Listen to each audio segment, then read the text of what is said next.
Great. Well, good evening. I'm Deena Mansour. I'm the executive director of the Maureen and Mike Mansfield Center and want to welcome you to this evening's dialogue.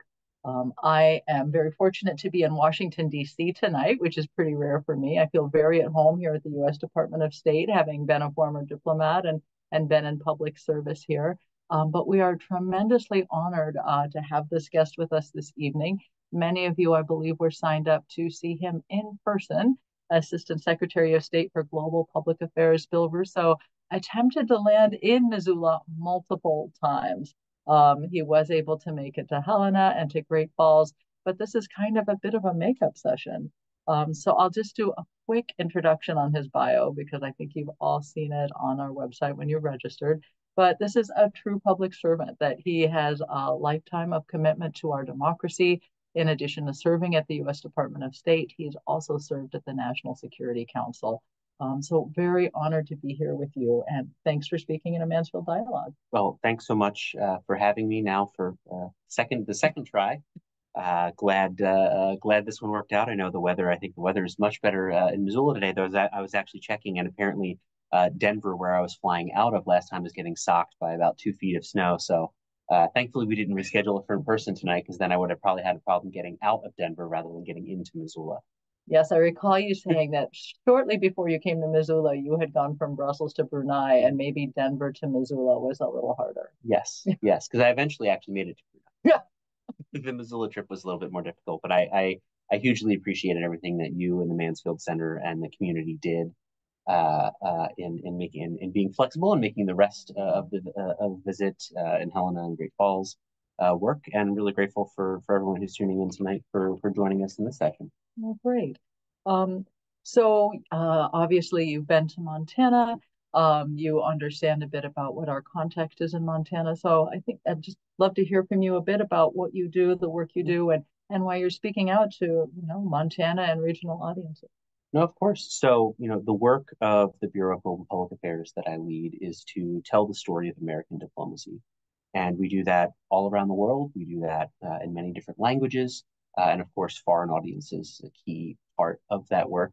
But we also have a domestic mandate. We also are tasked with telling the story of American foreign policy and diplomacy here at home, and kind of explaining to the American people what it is that we are doing all around the world on their behalf, and explaining the value of that work. And so, of course, we have a very powerful megaphone here in Washington. We're just across the hall from the State Department podium, the press briefing room, where we have daily briefings to engage the press and kind of get out word on what we're doing and face those questions. We have social media and many other ways to engage, but I think there's really no substitute for getting out beyond the four walls of this building and engaging communities directly. And so that's why I was in Montana, and why we try and get our diplomats, particularly our senior leadership, really all the way up and down the organization, out into communities talking about the work that the State Department does each and every day around the world on behalf of the American people. Yeah. Well, you recently issued the inaugural report on your Bureau's efforts to engage with Americans on the way diplomacy and foreign policy affects their lives. Tell us a little bit about this report and the shift in circumstances that prompted this new initiative.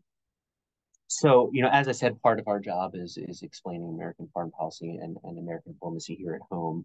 The larger task of kind of domestic engagement, such as it is, doesn't actually really belong in any one part of our organization, right? There's no office that is the central node that does it. Our congressional affairs team obviously engages members of Congress, which is part of that work. We have a new team led by Ambassador Nina Hishigian that does subnational diplomacy. So they're engaging with mayors, governors, city councils, and kind of subnational level groups around the country. Our regional bureaus, who have kind of covered certain geographies, are in charge of engaging the diaspora communities that come from their region, and so they have an important piece of the pie. But I think there's a really important element that we have, that is the media element, but that is also working with academic institutions like the Mansfield Center, University of Montana, dealing with civic groups like Rotary clubs, Kiwanis clubs, World Affairs councils, and others. And that's an important part of the pie that we own. But for too long, we haven't quite been able to put data behind it. And we are incredibly focused on being data driven in our work. and being very rigorous in the way that we do it. But we didn't have a great sense as to what communities were we reaching, how many people were we reaching. Were we, reaching out to people kind of in ways that were geographically diverse, socioeconomically diverse, racially and ethnically diverse? How can we can't really understand if we are doing our job well until we know that information. And so we actually, over the course of 2023, really started to be very rigorous in trying to track where our senior officials were going, what academic institutions and civic groups we were regularly reaching out to and engaging with. And so that at the end of the year, we were actually able to kind of pull all of that together and put it out in this report. And it's the first time that we've done it, but I really insisted on calling it an annual report because now that we've done that, it sets an expectation that in January of 2025, there'll be another one that will come out that will kind of offer a certain level of transparency on the work that we've done. I think what it lays out is work that we are very proud of, what we have already accomplished in terms of the reach that we have. We also don't have a programming budget for the office that does all of this work, so we rely on partners and organizations like you that have incredible local reach that can put together incredible events like this. But I think, and also in putting it out, it also set the marker for where we need to improve. And looking at this document, one of the states that we weren't able to reach in 2023 was Montana. And so, knowing where those gaps are allows us to really focus ourselves in 2024 to make sure that we don't have those same gaps in 2024 and that we do an even better job because we know that we have set an expectation that we'll be making that data public and we'll be held accountable for it. Yeah.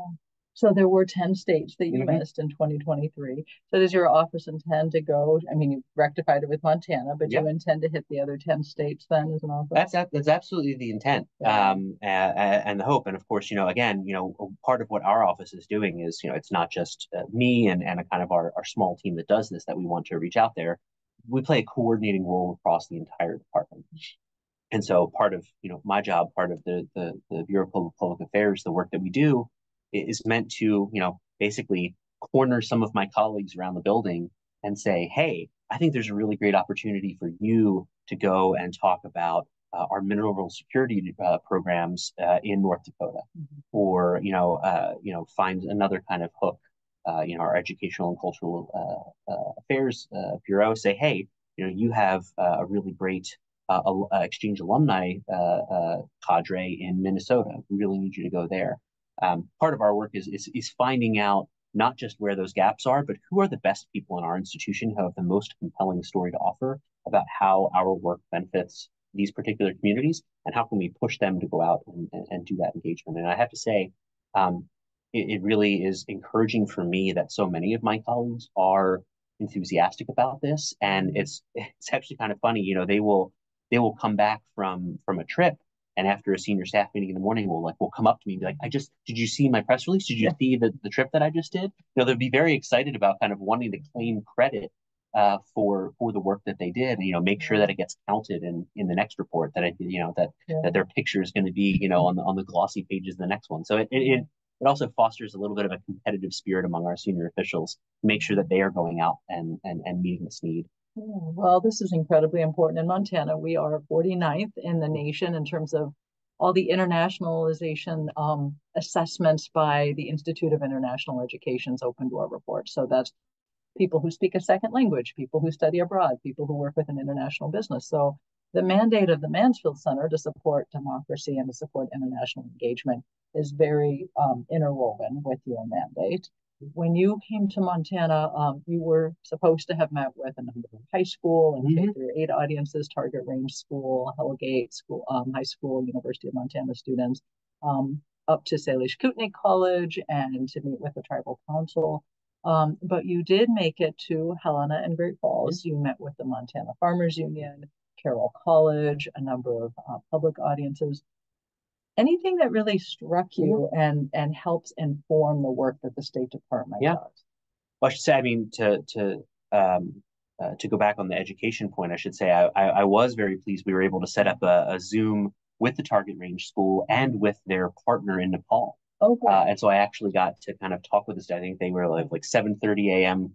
in Missoula time, but I actually got to kind of meet with the students, hear about the incredible horticulture project that they were working on, actually talk to their kind of partner in Nepal and hear from the students about how, they want to travel to Nepal. This is their big, they've talked with the students, they've talked with the faculty, they're engaged in this project, and now they want to go travel, they want to go on the ground and see it. And that to me was just that is exactly what you want to hear from these young students who have had their eyes open to the opportunities that exist out in the world and who are just saying, I want more of that. And this really came from a U.S. Department of Yeah. State program that the Mansfield Center competitively bid on and won. We had global secondary educators come to Missoula. Mm-hmm. They were working with Big Sky High School. They lived with Tony and Elaine Higuera. They learned about Target Range School. And this Nepali high school teacher went back and developed the relationship with Target Range School. And that was thanks to a U.S. Department of State program. But to answer the other part of the question that you asked about kind of things, I think was a surprise to learn or that have impacted, the department's work. I think I remain really struck by the conversation I had with the Montana Farmers Union and sitting down with the farmers there. And I've had the chance to reflect back to some of my colleagues here a few times that, you might think, ranchers, farmers, if you don't know any better, you might think, they're going to be really focused on kind of very, micro issues in terms of, their soil health and moisture and kind of elements like that. And I'm sure that's all true, but, they had expertise on trade and geopolitics and regional politics and regional policy issues that was really, really impressive. And just to hear, their understanding of U.S.-Canada relations, U.S.-Mexico relations, relations across Asia and Southeast Asia, because it has a huge impact on the markets that they are trying to reach out to. And so, it was actually, it ended up being kind of, I mean, it was a serious subject, but it ended up being kind of funny that I think the week after I got back, we were in a meeting and we were having a conversation about one of our economic affairs leadership was talking about issues around Paraguayan beef. And Senator Tester had been expressing some concerns, and we were having a back and forth on this. And I think someone kind of, I won't say who, kind of made an offhanded comment like, okay, Paraguayan beef, what's the deal here? Kind of like, I mean, someone I think made the joke of what's the beef going back to the 1980s commercial.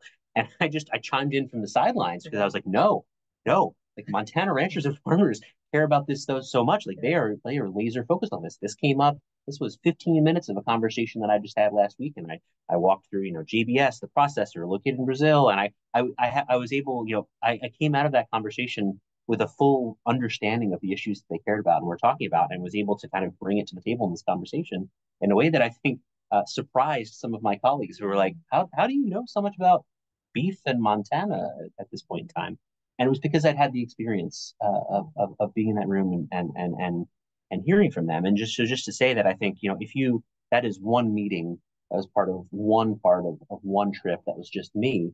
If you multiply that out across all of our senior officials, having multiple engagements throughout the year, it's just clear how much of an impact these kind of engagements can have on helping policymakers understand the real human impacts of what can just be, columns in a spreadsheet or words on a page, but that actually are, have a real impact on living, breathing people, particularly here in this country. And so I think that was one of the conversations that really stuck with me in terms of the sophisticated approach to foreign affairs that Montana ranchers and farmers have, and made me feel obligated to kind of come back to Washington and really kind of advocate for them, and make sure that their issues were kind of front and center in our policy debates here.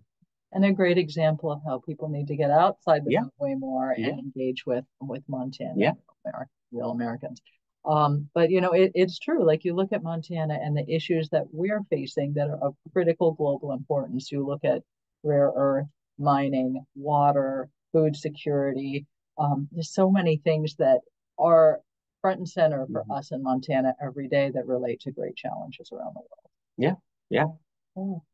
So, let's see. We had a number of questions from the audience. Great. We had over 200, nearly 250 people registered for this Zoom. So I'm going to share a few questions from the Great. audience. I know that people have the ability to put questions in live in the Q&A box, and we'll be turning to those shortly. There are lots of questions about what is happening in Israel and Gaza right now. So I'll just frame it in terms of this administration is looking at the desperate humanitarian need there now, doing airdrops for humanitarian assistance, building a pier, but clearly some ground access is needed.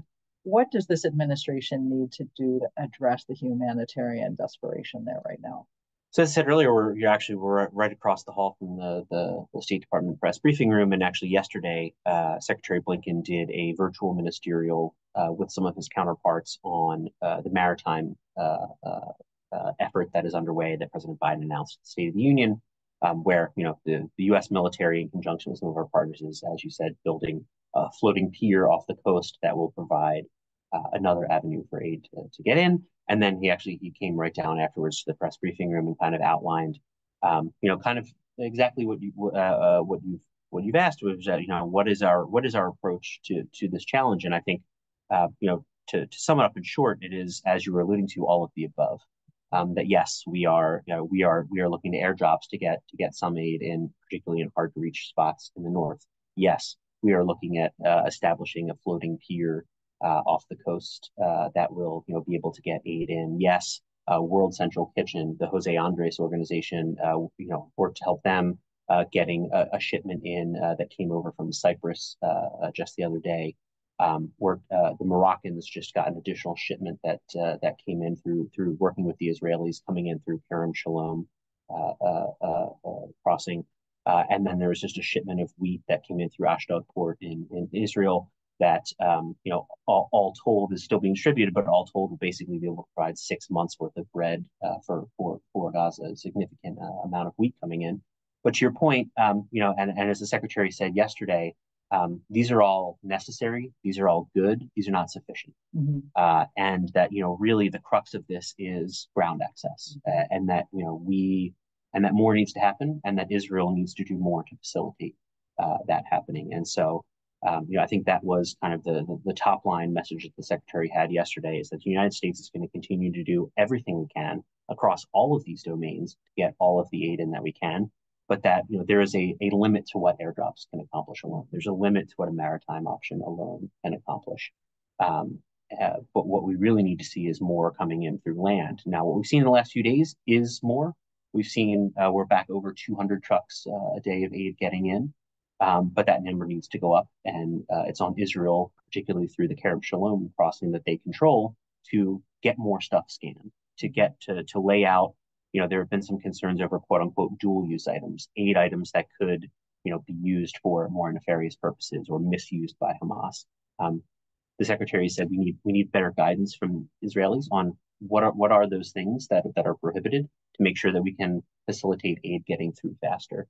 The Israelis have opened up a new road across the middle of Gaza, where we need to see that used more effectively to be getting more aid coming in. And then the other part of it, there was one other part of it. I lost my train of thought on the one other part, which was no. Well, it will come back to me. But all to say, I think our approach now is that we are going to do everything we can to maximize the unilateral tools for delivering humanitarian aid that we have. But the real inflow, the real piece of this, is going to be more coming in through these crossings.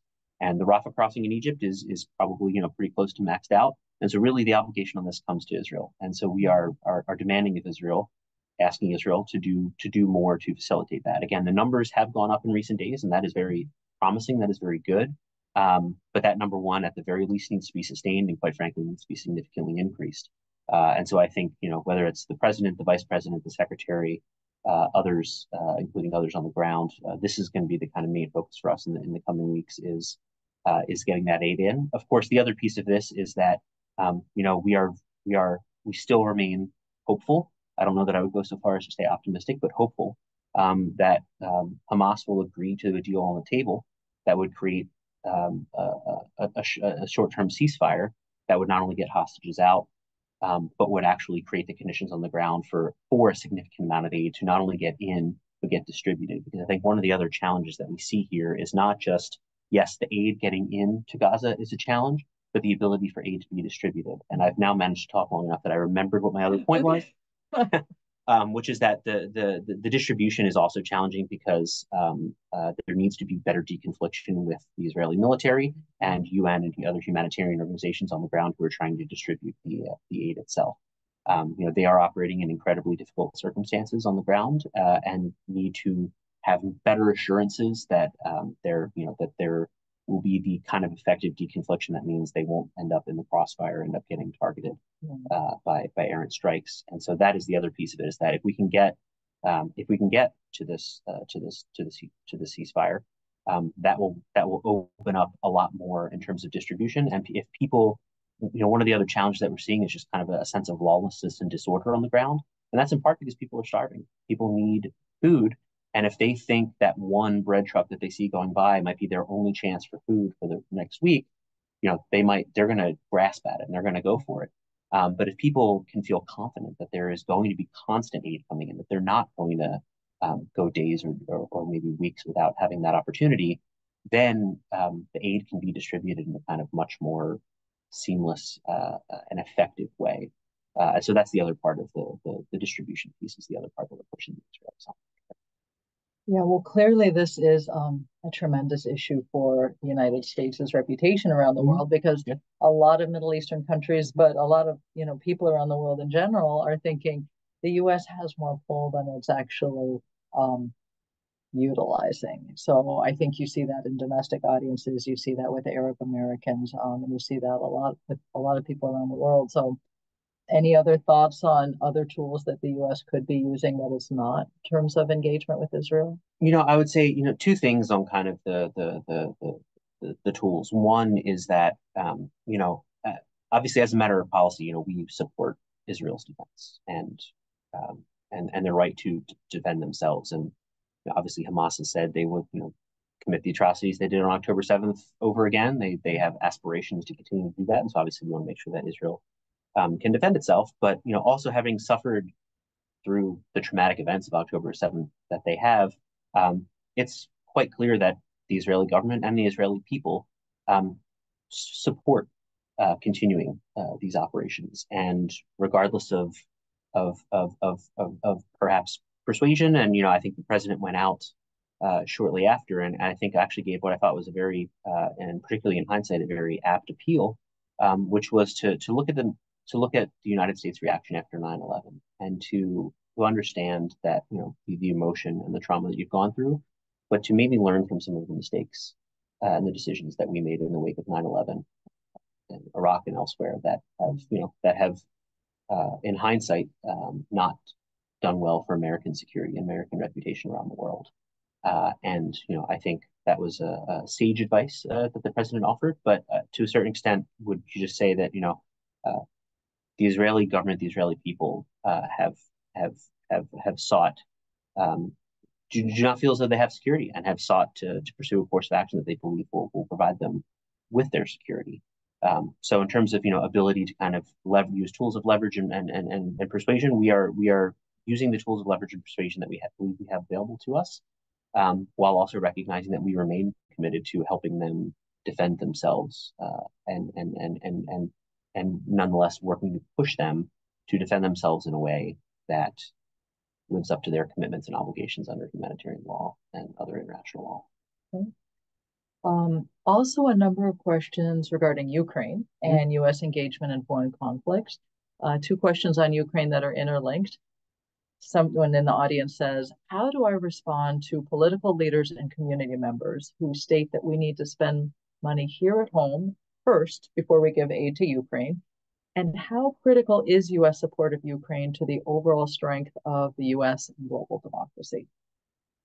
I'll take them in the order that you asked them. I think the strongest argument for on the financial side is that actually the way that we are supporting Ukraine right now is spending money here at home. So when you hear a talk about kind of the armaments and other things that we are providing to Ukraine, it can help to understand a little bit about exactly what we're doing. A lot of what we are doing under a so-called drawdown authority is essentially taking things that we have in stock for our own military and sending that over to Ukraine. Often, certainly at the beginning of the war, it was much older munitions, kind of, like tank shells and kind of lower technology equipment. And then the money is used to actually re-equip our own military with more modern replacement parts. And all of that, those things are built here by American workers and American factories for the American military. And so actually, a lot of the money that we are spending on Ukraine is actually money that we are spending here that is actually supporting the American economy here at home while also modernizing our own military. And so I think actually, I would flip the argument in some ways on the head, which is that, spending, this support for Ukraine is in many ways actually a lot of it directly contributing to the American economy here in a way that, of course, is also providing for Ukraine's security. So it really is in many ways a win-win for us supporting our jobs and our military modernization while also giving Ukraine the essential items it needs to repel Russia. I think the other financial argument on this is gets to the second part of the question, which is as the secretary said, as the president said, as many people have said, if you think Vladimir Putin is going to be content with part of Eastern Ukraine or even the whole of Ukraine, think again. And that, even the Ukrainians have just shown such an incredible fighting spirit and dedication to their sovereignty, to their independence, to their lives, that even if you don't care about the Ukrainian people, I hope everyone does. But even if you think about this in terms of our own self-interest, it will be cheaper in terms of American money, in terms of American lives, to arm the Ukrainians to push back against Russia than it will be wherever Putin decides to go next, Moldova, or heaven forbid, one of our 31 other NATO allies. And so just to say that, if you're the cost of supporting Ukraine pales in comparison to the cost of having to confront Putin's aggression farther into Europe. So I think on the financial piece, that is part of it, which is also just to say that supporting Ukraine's democratic aspirations, the unity that we have seen within NATO that has been sparked by what Putin has done. I mean, we just last week admitted Sweden as our 32nd member of NATO. The Finns before that.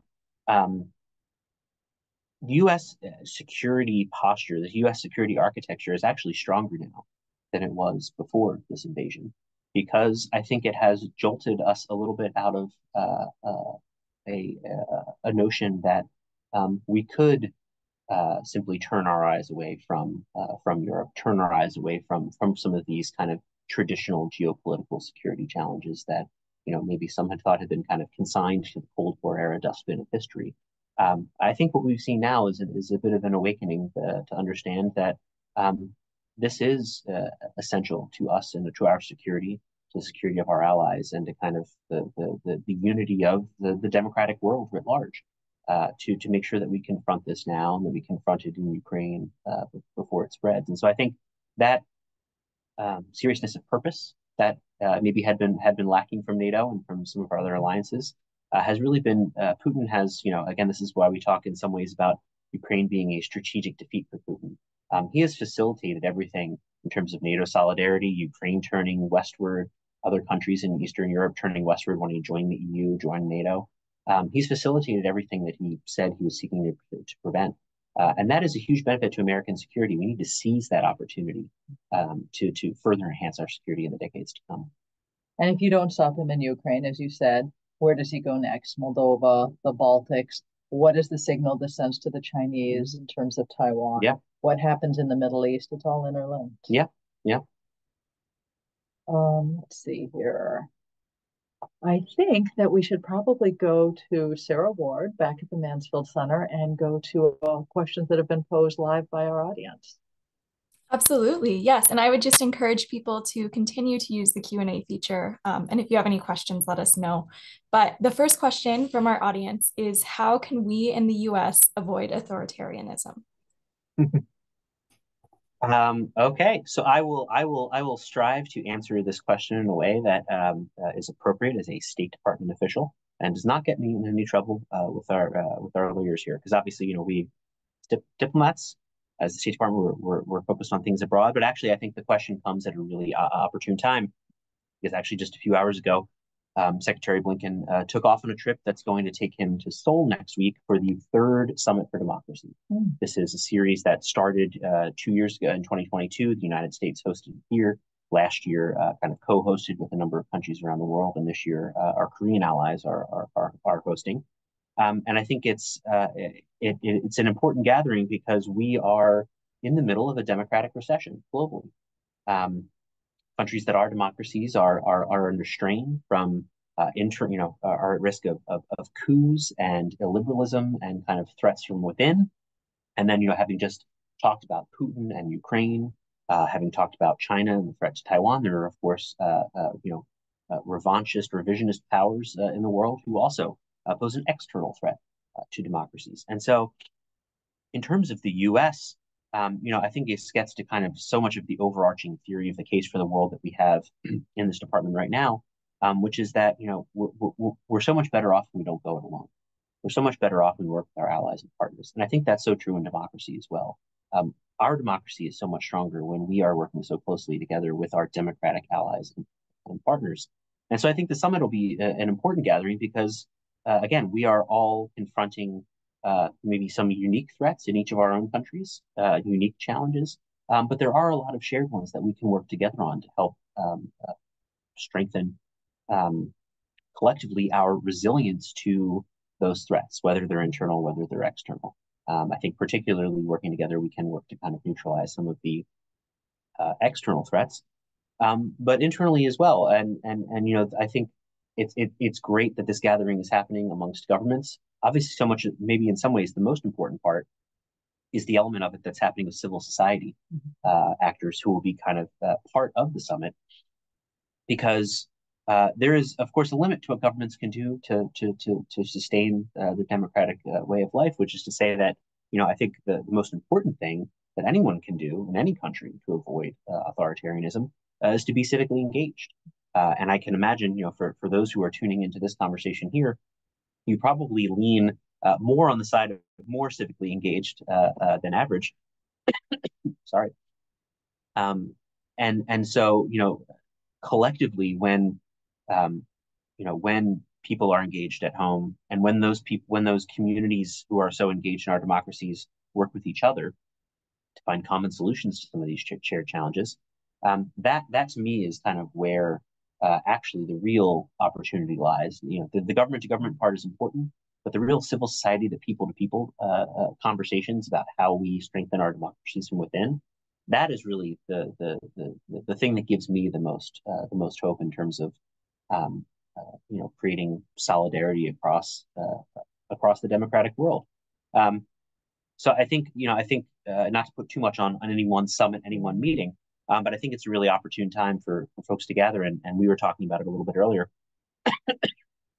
But I mean, this is a big year for democracies. This is a big year for elections. More than countries that represent more than half the world's population are going to the polls this year. Obviously, the United States is one of them. We've seen elections in Taiwan. We've seen other elections around the world. India, a huge part of the world population, will be heading to the polls this year. Obviously, that includes some less than free and fair elections. Technically, the Russian presidential election will be happening this month. I don't think we would put that in the bucket of democratic elections by any stretch of the imagination. But I think that is why this conversation in Seoul is so important, is because we need our people to be civically engaged. We need our governments to be talking about the shared challenges that we face and the shared solutions that we can develop. And that, ultimately that is going to be the best bulwark against the spread of authoritarianism. The other thing I will say is, generally less of a kind of State Department specific, but more as, someone in government now, I think the challenge for all of us is to find ways to make sure that we demonstrate the ways in which democracy is delivered. Because I think that is, whether again it is external threats, whether it is internal polarization or paralysis,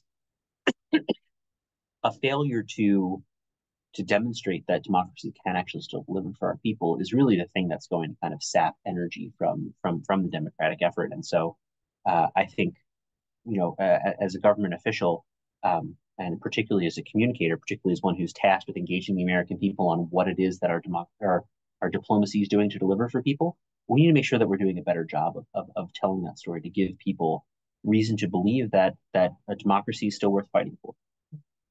Well, it's interesting you say this because, whoops, I'll grab some water. I was just listening to former Secretary of State Condoleezza Rice talk about the importance of a whole society approach to democracy. And that in authoritarian countries where they take the whole society approach, of course, it's much easier to do that in Russia, in China. But how do we take a whole society approach here?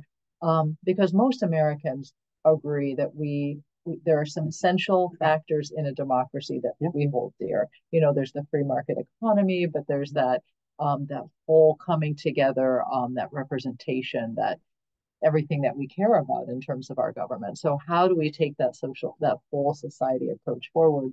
That's what we're trying to do with the Mansfield Center in terms of our democracy and public outreach programs. But I wonder if you could speak a little bit more to why the Summit for Democracy is in Korea, and maybe talk a little bit about the Indo-Pacific strategy, because I'm not sure that a lot of our audience is familiar with how essential the Indo-Pacific strategy has become to our national security strategy. Yeah, and so I think again we launched this summit and with the intent of it kind of being a series, and have looked to other partners to kind of pick it up, and of course the Republic of Korea, South Korea is an ally, is an important partner for us in a particularly tough neighborhood. They have perhaps the least democratic regime in the world just across their border in North Korea. They have China in their backyard, and they have Russia on another side. And so for a small but mighty country, kind of with a really tough neighborhood, it's really important to kind of make sure that they are an essential partner in kind of demonstrating the value of this. But to your other question, on the Pacific, it's also, I mean, that region is, I don't want to say any one region is more important in terms of democracy than any other. But it's no secret to say that the U.S.-China relationship is probably the most significant bilateral relationship for the 21st century. And the way that we've approached it is in so many ways essential, looks essentially at our alliances and partnerships in that region. And so they are such a linchpin in the way that we view that part of the world. So it's really great that they are bringing other democracies around the world. It's also been really great the way that, despite many historical difficulties, certainly going back to World War II and beyond, the way that our two Northeast Asian allies, the Republic of Korea and Japan, have also come together in the past few years. Again, even I served in the Obama administration, and that was at a time when there was just these long-running historical disputes over comfort women, an issue of kind of legacy issue of World War II, that made it almost impossible for the two countries to kind of even sometimes sit in the same room and talk to one another. What we've seen over the last few years is actually a remarkable shift in the relationship there, where we are regularly convening kind of trilaterally the three countries together, where they are having their own kind of bilateral dialogues and working so closely. Because again, they are the two large advanced democratic bulwarks in a region that doesn't have a whole lot to look to. And so, when we can invest in those partners, when those allies become even stronger, that gives us even more ability to kind of project power and project influence throughout a region that is, again, the focal point for our foreign policy really throughout the 21st century. And as you said, it's not just Northeast Asia; it's the whole swath of the Indo-Pacific, going down to India and Southeast Asia. than going out through the Pacific. And I've had the opportunity in this job to travel a bit through Southeast Asia and through the Pacific. And one of the things that has been most interesting for me to see has been a desire for U.S. engagement. Countries with whom, who still remember so fondly, the United States helping throw off the yoke of Japanese imperialism in World War II, but who have kind of felt as though the United States has been a little bit absent for the last few decades, and who just want so badly to see more of the United States presence in the region.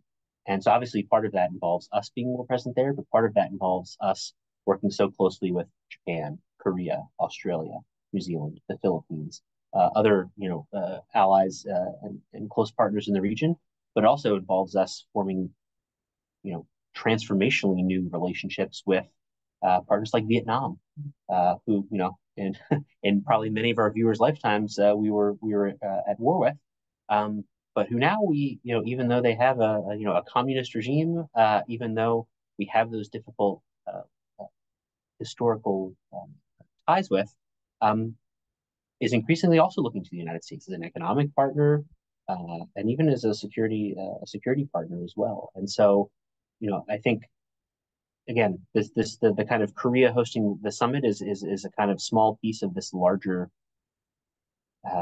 quilt that we are trying to weave throughout the region of these really important partnerships and allies that will help us assert our power and influence over a region that will be, again, kind of really the focal point for geopolitics throughout the rest of the century.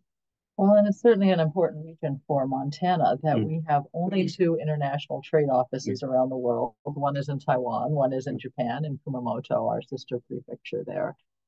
At the same time, this is a focus of the Mansfield Center that Mike Mansfield is the longest serving U.S. ambassador to Japan. At the time, he famously said that the U.S.-Japan relationship is the most important in the world, bar none. Japan continues to be an important partner for the United States. I know the Prime Minister will be coming here to Washington next month. And it's something that's been important for the Mansfield Center that at the State Department, you have something called the Young Southeast Asian Leaders Initiative, recognizing that 60% of Southeast Asia that people are under the ages of 35. So the Mansfield Center is the only place in the country that supports both the academic fellowship, bringing youth ages 18 to 25 to Montana, but also the professional fellowship, bringing people ages 25 to 35, and looking at how we develop civil society in these countries. So bringing people to partner together with people in Montana, but throughout the Rocky Mountain West, in public health, rule of law, education, and just some of these critical aspects of a whole society approach to democracy. No, absolutely. And I hope some folks tuning in here had the opportunity to meet with some of the participants in these programs. Without a doubt, always for me, the most inspiring part of any foreign trip that I've undertaken in this job has been the opportunity to meet with our exchange participants and our exchange alumni, because they are so incredibly smart, so incredibly motivated. Largely speaking, our exchange alumni, we have 30 plus Nobel Prize winners, 400 plus, heads of state or leaders. The people who go through these programs are truly the future leaders of the world. And the great thing about them is because of the experiences they get to have in Montana at the Mansfield Center and elsewhere, not only do they, pick up the skills that they need to kind of go back and help lead their country, but they pick up such an appreciation for and often a love for the United States that they keep with them and carry with them for the rest of their lives, because they know they appreciate so much what they got out of that experience. And for us and for our foreign policy, what an incredible investment in our future, in our reputation and in our opportunities to have such a cadre of important, powerful people who had formative experiences in places like Missoula.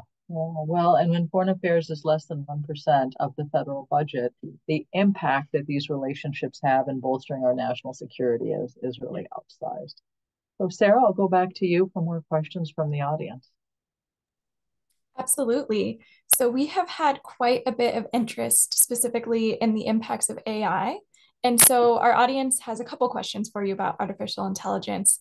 First, they are curious about what the impacts of artificial intelligence are on our foreign affairs. And secondly, they're curious if artificial intelligence, so images, text, photos, if that could pose a threat to our democratic processes? Both really great questions. Both questions I spend a lot of time thinking about, but also both questions that, 10 years ago, people probably would have scoffed at. But I have to say, one of those people who wouldn't have is thankfully currently our Secretary of State. When he was here a decade ago and was Deputy Secretary of State, I worked for him, and we started up something called the Innovation Forum, which was basically meant to connect State Department, our policy experts here, with academic institutions, public policy institute, private sector actors, basically people in the innovation space who were working on issues that might not have been in 2014, 15, 16, foreign policy issues, but that we knew kind of looking around the corner, it was only a matter of time until they were. And so it was everything from, microsatellites being used for arms control regimes, cryptocurrencies being used for sanctions evasions. And one of the last kind of sessions that we had was actually on AI and disinformation. And so it's actually kind of remarkable in some way to kind of look back at a lot of the issues that we were talking about that seemed maybe far out or almost even kind of sci-fi, but that now, less than 10 years later, are the reality in which we are living, perhaps more so than we ever could have imagined they would be. And so we're wrestling with this a lot. And fortunately had a little bit of a head start. And one of the things that I think has really helped us in terms of the way that we are thinking about this diplomatically is that now, actually, I guess next month it'll be 2 years ago. We created a new part of our organization. For anyone who's ever served in government, there's nothing harder to do in a bureaucracy like ours than to create a new part of the organization. But we created a new bureau called the Cyber and Digital Policy Bureau, because what the Secretary recognized is that we needed diplomats who were able to engage in tech diplomacy to help shape the rules of the road for things like AI, quantum computing, semiconductors, that were going to define so much of the next decades of our foreign policy. But we literally didn't have the expertise, the capacity to do that. And so now, for almost 2 years, we have had some tech diplomats, and we're developing new programs to train our colleagues in the field to kind of understand some of these cutting edge tech issues. We've worked with the Kroc Institute at Purdue to kind of actually come up with a training program to help actually get the actual tech skills in our diplomacy. We're recruiting quite heavily, not just the kind of political science and social science and arts and science majors like I was coming into the State Department. But increasingly, we're also trying to recruit engineers and others with the technical expertise, so that if we're trying to shape an international agreement, we actually need someone who understands under the hood what this will actually do, whether it'll achieve the thing that we want to achieve. And so we're starting to move things forward on this quite quickly. We have right now a proposal before the United Nations on responsible use of AI that I hope in the coming days will be adopted unanimously. And for anything in the UN system to get adopted unanimously, that takes a lot of hard work and a lot of creativity. But one of the things we're trying to do is really kind of set the rules of the road so that countries around the world are developing AI, are developing tools around AI in a way that is responsible, is open, democratic, and that kind of lives up to the values that we try and live up to ourselves and spread around the world. And so I think we're really focused on, again, kind of, as we are trying to figure out domestically in the United States what our regulations and our rules and our guardrails are going to look like around AI, that we can't simply afford to wait for us to come to all of those decisions before we lead the rest of the world in the direction that we want to go. Because if we don't, someone else will, and if someone else does, maybe they won't have the same values and same aspirations that we do. So I think in the international space, where we've been moving quite quickly, but the issue of kind of deep fakes, disinformation, the larger issue of information integrity and what we call in our parlance content provenance, is something I'm particularly focused on as a communicator, because we live in the digital space where all of this is happening. And so one of the things that we are trying to really put that kind of some real firm rules around that falls into that larger conversation about responsible use is labeling of synthetic content, labeling of AI generated content and the norms around that, as well as the tools to detect content that is AI generated that has not been appropriately labeled. Because we're already, we've already seen domestically here, robocalls using deep fake audio that have been meant to kind of try and sway elections. Globally, as Taiwan elections, we saw AI deployed. I think in this year of elections, we're going to see a lot of AI tools being used, sometimes in good and creative ways that will, you know, rally people and connect with people in meaningful ways, but also in nefarious and bad ways. And so as we are trying to domestically understand, okay, what are the regulations we can put in place on AI tools and AI technologies to make sure that there is some kind of watermarking or identification that it's AI created, we also need to be leading the rest of the world in coming up with those exact same tools. And so that's actually something that the department has a leading role in a U.S. government task force that came out of a White House executive order that we are trying to figure out what does that international kind of set of principles look like that will make sure that we are kind of setting the highest standards possible to give people confidence that if they are seeing something that purports to be real or true, that it is. But I think long term, the other piece of this is that yes, we need to come up with these rules, we need to come up with these regulations, but we also need to come up with kind of data and digital literacy that will help people be able to identify, where something doesn't quite seem right about something. How can they learn for themselves whether, okay, is this AI generated? Is this a deep fake? Is this inauthentic? Or is it actually something that is real? And so I think long term, there's also a global capacity building piece of this through our exchange programs, through other tools that we have that we're also trying to build in terms of kind of our resilience and literacy to deal with this challenge. Well, speaking of creating new organizations and also the challenges of technology, State Department created the China House last year. Can you talk a little bit about what the China House is and what your top priorities are for engagement with China? So China House, or our China coordination team here, essentially recognizes that the U.S.-China relationship, the U.S.-China issue writ large, is more than just a bilateral relationship. It's more than just kind of it's bigger. It's bigger than that. It's a global context, a global competition. And so what the kind of construct that we have built recognizes is that our normal structure of kind of you have a China office and they have various little components to it, but it's very focused on U.S.-China relations was insufficient to the task at hand. We needed teams that were, yes, focused on the U.S.-China bilateral relationship, but that were also focused on China around the world, that are also kind of focused on China and the public diplomacy and the messaging sphere, understanding what the Chinese are doing in terms of malign influence and disinformation and undermining the information ecosystem around the world, that are focused on economics. And so basically bringing together a bunch of different parts of our institution all under one house, so that they can kind of be co-located and talk together, and to make sure that when we are talking about our China policy, or we are talking about the China challenge, that we're doing it in a really holistic 360 whole world approach, not just a true kind of traditional US China Beijing Washington approach. And so the hope here is that we will be faster, more nimble, more interdisciplinary, and again more kind of globally connected, because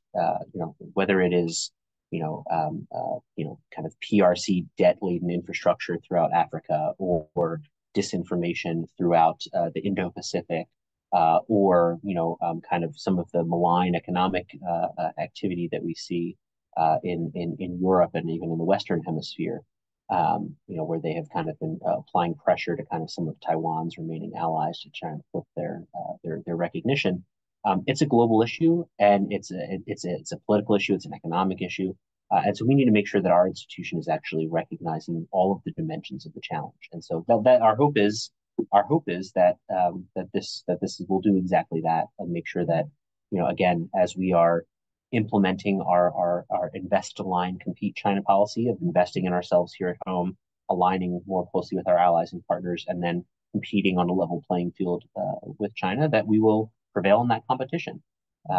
But I think it was just generally speaking a recognition that the traditional ways of organizing ourselves here in this particular bureaucracy just weren't going to be up to this kind of novel global task that we were faced with. Well, great. Well, Sarah, I have another question, but should we go back to you for one more question from the audience? Absolutely. Yeah, we have time for one more question. We've had several questions about the role of the State Department in shaping immigration policy. And I'm hoping that you can speak to that. Sure. So, I mean, immigration policy in terms of, visas and kind of some elements of that are a GHS matter. But in terms of kind of, particularly regional migration here in the Western Hemisphere, but also kind of global migration challenges, there's a really key part that our diplomacy plays. So I'll start kind of with the regional piece of it, which is that, obviously, record numbers of people coming to our southern border. Globally, you're seeing, massive disruptions and migration flows, really the largest since World War II that we've seen. And so part of the State Department's job is to work with countries all around the world to, number one, of course, address some of the root causes of migration, disrupt some of the disruptions that happen, including, climate change that's driving it, conflict that is driving it, and of course, even still, some of the disruptions from COVID that are really drivers of migration around the world. Those root causes, a lot of them get to our diplomacy, and it's our job to kind of seek ways to address them to reduce the some of the push factors that drive people to leave their home and seek a better life elsewhere. But with the numbers we're seeing throughout the Western Hemisphere coming up from Mexico, one of the other things that we have been working on are regional solutions, right? What are things that we can do to give people opportunities without having to undertake that long, dangerous, and expensive journey to get here in the first place? One of the things that we've developed is what we call safe mobility offices. So essentially, for people who have an asylum claim, who want to make an asylum claim, right now you have to present yourself at the border in order to actually present that claim. We've opened up kind of pilot offices in partnership with UN organizations throughout the region itself in Central and South America that basically say, hey, come here instead, present your claim. You will have your asylum claim heard. And if you have a valid asylum claim, then you can come present yourself and be entered into the United States. But you don't have to undertake all of that journey, and you can still stay. And we work with our partners to give Colombia in particular, to give work permits so that when people are in Colombia, have presented their asylum claim, they can stay and find work there while they wait to have it to have it adjudicated. And so that prevents number one, that prevents the large numbers of people feeling that they need to come to the border, but it also kind of undermines the trafficking networks that that make so much money off of their desperation in the first place, which kind of also gets again to some of these root causes. So that is just kind of one of the tools that we have been working on, and then of course one of the other tools is looking at humanitarian parole and other programs that are available to us, particularly from populations from countries like Haiti, like Venezuela, and others where where people have family and otherwise have contacts and resources here in the United States, where for humanitarian purposes we can parole them in, give them the work permits that they need to be able to work while their larger asylum claims are heard there. And so part of what we have been trying to do is using our diplomacy, using our relationships around the region and around the world to try and alleviate some of the pressure at the border and also alleviate some of the root causes that push people to kind of pick up and want to flee their homes in the first place. And I think it's one of the things we hear time and time again, particularly here in the Western Hemisphere, is corruption. Corruption is really at the root of this because corruption leads to people having security concerns. They don't feel safe at home. And corruption also leads to a lack of economic opportunity. And so, that is the other kind of root cause piece that we are really focused on here is how can we, through use of punitive sanctions to go after corrupt officials, through kind of carrots to try and encourage, anti-corruption actors to kind of make their societies more resilient against corruption. That is also one of the other important things that the State Department works to do, certainly in the Western Hemisphere, but really all around the world, to kind of address those root causes. So that is the piece of the migration challenge that is State Department piece. Well, and I love that the Mansfield Center can be part of that as well. Through the Bureau of Educational and Cultural Affairs, we have a sports diplomacy program where we support populations in the Dominican Republic, Honduras, Guatemala, El Salvador, using sport as a way to support youth populations and also bringing delegations up to Montana to look at how they can bolster the youth resilience as well. So we are at time. I just want to ask one last question. You talked a little bit about recruiting, how you bring people into the State Department. You talked about having a more, diverse approach to looking at the United States. How do members of our audience get involved in the Foreign Service? That's one final audience question that we have here. I think, can speak to the Foreign Service piece of it, but I think actually one of the things I would start even by zooming farther out, which is to say that there are so many ways to join the State Department, to have an opportunity to serve. We have actually just met with the current crop of State Department interns today. We now have paid internships. That opens the door to so many people. And when I say paid, yes, you get an hourly salary, but the internship also pays for your housing here for students, and then also pays for the flight to and from. And so, that opens the doors. As someone who started my career in Washington as an unpaid intern, blowing through all of my savings account and nearly maxing out my credit card, to have that opportunity without having to kind of tap into that is incredible. And so we're trying to open up that pipeline to come in. We have incredible fellowships: Pickering, Wrangell, a Clark Fellowship, a new Colin Powell Fellowship that targets kind of underrepresented communities, that give people an opportunity to kind of, again, get in the door here, and then kind of assess what opportunities are available to them. If you want to be a Foreign Service officer, if you want to go and travel around the world and represent the United States of America, that is more than a job. That is kind of that is a lifestyle and a calling. And those opportunities are really great. We've actually had some of the largest incoming classes of Foreign Service officers in the last decade, just in the last 9 months. So we're recruiting quite heavily. And we're actually also, again, trying to reduce some of the barriers to entry. We are making now a virtual option for the oral exams, which, again, the kind of barrier to entry for people has been you had to, be able to afford to fly to Washington on your own dime and stay in Washington for this part of the exam process. But now we've created a virtual option that, again, lowers the financial barrier to applying to that. But if you want to be part of this mission, but you don't necessarily want to kind of live abroad or be changing your location every 1, 2, 3 years, we also have an incredible amount of civil service positions, and that includes our passport offices all around the country.